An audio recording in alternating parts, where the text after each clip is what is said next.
PM Modi has also taken on the Galigiri of the ecosystem in a scathing attack on the Congress-RJD alliance. The Prime Minister yesterday said that it was unimaginable that his dead mother would be insulted and would be dragged like this on a political stage, someone who had nothing to do with Rajniti at all.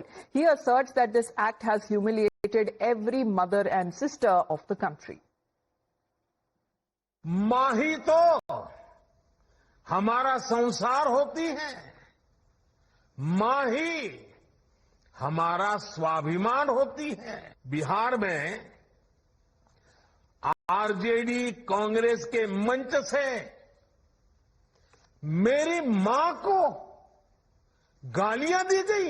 ये गालियां सिर्फ मेरी मां का अपमान नहीं है, ये देश की मां, बहन, बेटी का अपमान है। मेरी उस मां को जिसका राजनीति से कोई लेना देना नहीं, जिसका शरीर भी अब नहीं है, मेरी उस मां को आरजेडी कांग्रेस के मंच से भद्दी भद्दी गालियां दी गई। माताएं बहनें, मैं देख रहा हूं आपके चेहरे, आपको भी कितना दर्द हुआ होगा। मैं देख रहा हूं कुछ माताओं के आंख में आंसू मुझे नजर आ रहे हैं। एक गरीब मां की तपस्या, उसके बेटे की पीड़ा, ये शाही खानदानों में पैदा हुए युवराज नहीं समझ सकते। ये नामदार लोग तो सोने चांदी का चम्मच लेकर पैदा हुए हैं।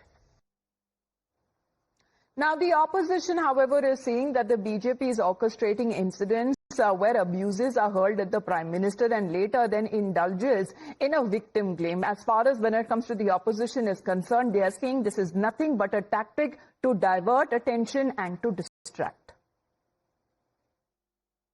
अब ये टूल किट चलेगा भी नहीं कि आप किसी से बदमाशी करा दो, हमारे मंच जहां सभा समाप्त हो गई वहां अपने आप को गाली दिलवा दो, फिर आओ रोने, देखो मुझे गाली दे दी, मुझे गाली दे दी। ये बहुत बार हो चुका है, बार बार नहीं होगा।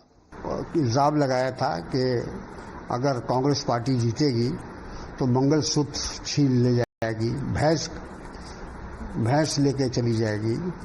तो देश का प्रधानमंत्री जब इस तरह की बात करेगा तो आम कार्यकर्ता से आप क्या अपेक्षा करते हैं? माता तो चाहे वो मोदी जी की हो या राहुल गांधी जी की हो, सभी की माता पूजनीय होती है।